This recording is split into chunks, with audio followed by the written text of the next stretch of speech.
O Instituto de Pesquisas e Administração da Educação dá as boas-vindas a todos os participantes do painel da educação, que nessa edição enfoca os principais acontecimentos que ocorreram no período de 11 a 20 de maio de 2017. Foi um período que foi marcado especialmente pela turbulência política nesses últimos dias, que traz incertezas, especialmente no tocante a todo um quadro nacional. Lógico que os reflexos na área de educação acontecem, traz também interferência no processo legislativo e no processo, de uma maneira geral, no próprio judiciário, que tem um papel relevante nesse momento de questionamentos políticos e que trazem riscos de consequências ainda não muito bem definidas. Mas o tema nosso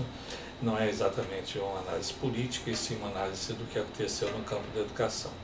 Nesse campo da educação, nós não tivemos grandes fatos relevantes nesse período.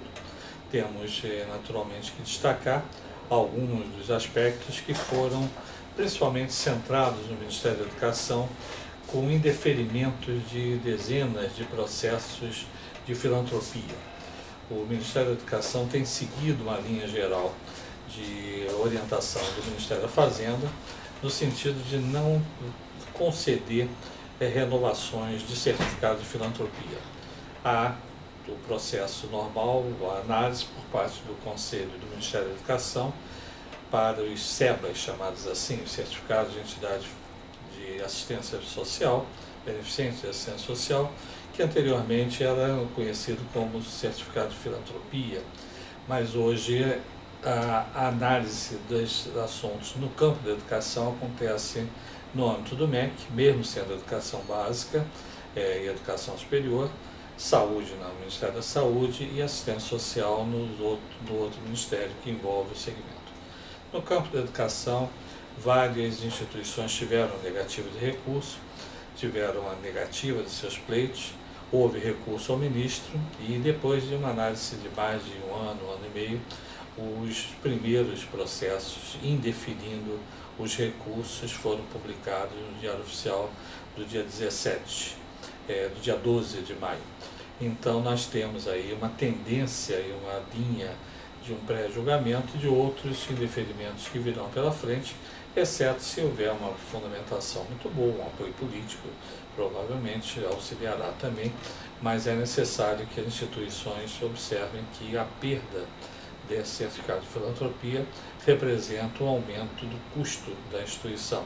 já que com o certificado fica dispensado de pagamento da cota patronal, da Previdência, e sem o certificado você passa a ter uma tributação de 20%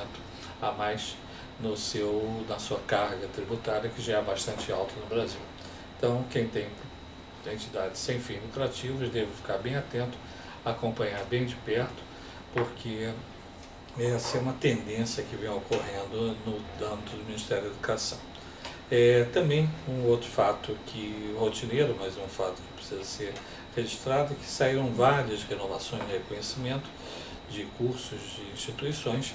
de universidades, centros universitários e faculdades, e também isso é um assunto que traz naturalmente, pontualmente, para cada instituição um ponto relevante.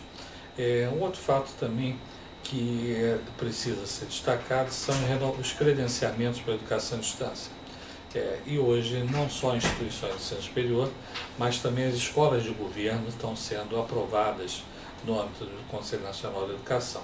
Hoje temos 408 instituições credenciadas, algumas estratégias foram desativadas, as 400 em números redondos, que representa um universo de cerca de 20% das instituições de ensino superior existentes no Brasil. Ainda é um número pequeno em relação ao potencial, ao crescimento da educação à distância, mas é importante que as instituições acompanhem naturalmente seus processos e observem que tem saído com uma relativa frequência os credenciamentos. Agora, traz também uma certa preocupação, porque os credenciamentos passam a ser feitos pelas escolas de governo, pelas entidades que podem ter cobrança de valores, e muitas delas que naturalmente não vinham cobrando nada, mas que com credenciamento passam a oferecer cursos de pós-graduação lato sensu, especialmente ministrando com tecnologia de educação à distância. Um outro ponto também que merece ser destacado foi a alteração, mais uma vez, da portaria normativa número 40, o famoso decreto Pontes transformado em portaria, e que permite que as instituições, essa é publicada no Diário Oficial do dia 19, que traz alteração de denominações das instituições. Então, é uma portaria que altera um artigo da portaria normativa 40 e que traz naturalmente um reflexo em relação às denominações de instituições. No processo de transferência de mantença, transferência de denominações, terá que ser observado, inclusive, evitando aquilo que já é tradicional, utilizar siglas que possam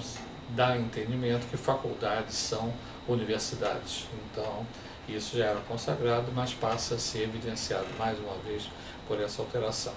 Finalizando esse nosso comentário, nós temos um fato relevante no Congresso Nacional, mais especificamente na Câmara dos Deputados, que foi a retirada de um projeto de decreto legislativo que suspendia efeitos de uma decisão do Conselho Nacional de Educação. O deputado Bonifácio de Andrada assumiu o compromisso com a entidade, retirou o projeto de modificação de revogação desse ato do Conselho Nacional de Educação, e isso traz um certo benefício para os centros universitários e universidades que deixariam de correriam um risco maior de ficarem descobertos nesse processo. Vale registrar que os centros universitários são regulados por decreto, não por lei, e a existência de um questionamento não é bom,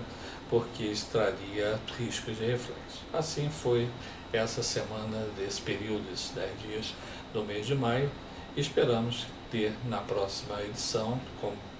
que congrega o último período de maio, termos fatos mais relevantes sobre a educação brasileira.